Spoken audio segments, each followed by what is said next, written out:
প্রতিদিনের মতো আবারও চলে আসলাম আর একটা নতুন ব্লগ নিয়ে। রান্নাঘর থেকেই শুরু করে ফেললাম ব্লগটা। তো হ্যালো গাইজ, আসসালামু আলাইকুম, welcome back to my channel. আশা করছি আপনারা সবাই ভালো আছেন। আমরা আলহামদুলিল্লাহ এই গরমের ভিতর আলহামদুলিল্লাহ ভালো আছি। তো দেখতেই পাচ্ছেন এখানে গরমের ভিতর আমার দুইটা লক্ষ্মী সোনা দুইটা কলা নিয়ে ফেলেছে।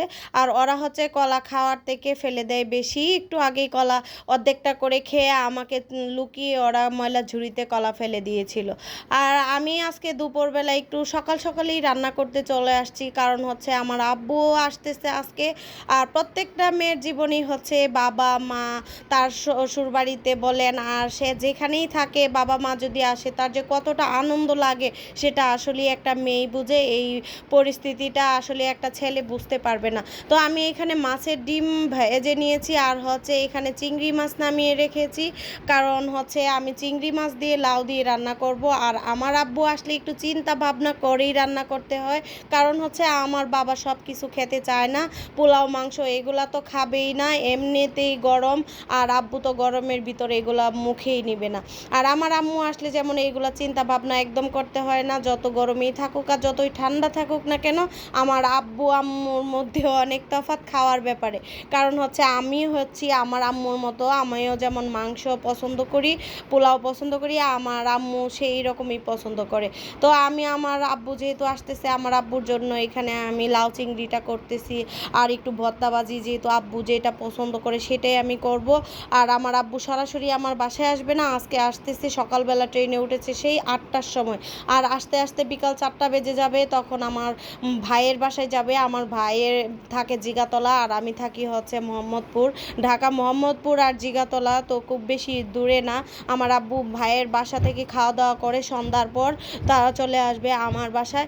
যেহেতু রাত্রে আসবে, রাত্রে আমার আব্বু তেমন বেশি কিছুই খায় না, সন্ধ্যার দিকে একটু নাস্তা পানি করে দেখা যাবে যে রাত্রে একদমই অল্প খাবে। সেই কারণে আমি বেশি কিছু আজকে আর করছি না। আমার আব্বু যেহেতু থাকবে, আমি ইনশাল্লাহ পরের দিন অন্য কিছু রান্না করে নেব। আজকে হালকা পাতলাই করছি, কারণ জার্নি করে কিন্তু খাওয়াই যায় না। আর আমাদের বাড়িটা কিন্তু অনেক দূরে, আসলেই কি নেত্রকোনা হচ্ছে ঢাকা থেকে নেত্রকোনা যেতে ট্রেনে 6 ঘন্টা জার্নি। সেই কারণে হচ্ছে জার্নি করে বেশি খাওয়া যায় না। আর এখানে চিংড়ি মাছ দেখতে পাচ্ছেন, সেই চিংড়িটা হচ্ছে আমার হাজব্যান্ড অনেকগুলা চিংড়ি নিয়ে আসছিল, সেইগুলা থেকে এইগুলাই বেঁচে আছে। আর আমার বাচ্চাদের তো অনেক পছন্দ চিংড়ি মাছ, আমি মোটামুটি প্রায় প্রতিদিনই চিংড়ি মাছ খেয়ে থাকি। আর আমার আইসক্রিমের বক্সটা দেখেন একদমই খালি পড়ে আছে। আইসক্রিম প্রতিদিনই বানিয়ে বানিয়ে খেতে খেতে আজকে হচ্ছে একদম বক্স খালি পড়ে আছে। আর আমার হাজব্যান্ডের কথা বলে কি শেষ করা যায়? আমার হাজব্যান্ড হচ্ছে শ্বশুর আসবে বলে কথা, এখানে হচ্ছে অনেক ধরনের ফল নিয়ে আসছে। ফলগুলা আমি ফ্রিজেই রেখে দিয়েছি, যেহেতু শীতকাল না, এটা হচ্ছে গরমকাল। আর গরমের মধ্যে যদি ঠান্ডা ঠান্ডা ফল কেটে খাওয়া যায় তাহলে কিন্তু অনেক ভালো লাগে। আর আমি ভাবছি যে যেহেতু বিকাল দিকে আমার আব্বু আসবে, সেই কারণে আমি একটু ফ্রুট সালাদ করব বিকালবেলা।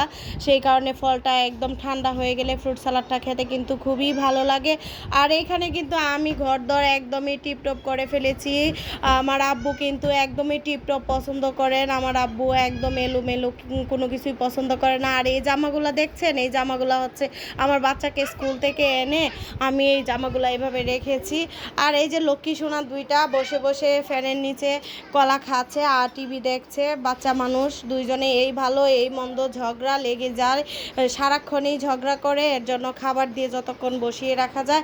আর এই হচ্ছে আমার গেস্ট রুম, এখানে আমার আব্বু আসবে থাকবে, সেই কারণে আমি একটু বেডশিটটাও চেঞ্জ করে নিয়েছি। আর বিছানা যদি টান টান না থাকে তাহলে কিন্তু আমার আব্বু একদমই অপছন্দ। সেই কারণে আমরা কিন্তু ভাই বোনরা সবাই জানি যে আমার আব্বু কোন স্বভাবের, কি পছন্দ করে না করে। সেই কারণে আমার আব্বুর পছন্দ মতোই সব কিছু করার চেষ্টা করি। আসলে মেয়েরা তো খুব বেশি বাবা মাদেরকে একটু কেয়ার করে। এই তো লেগে গেছে আমার মেয়ে তার ভাইয়ের সঙ্গে। তো আমার ভিডিওটা আজকে এই পর্যন্তই। যদি ভালো লাগে লাইক কমেন্টস এবং শেয়ার করে দিবেন। তো আল্লাহ হাফেজ, বাই বাই, টাটা।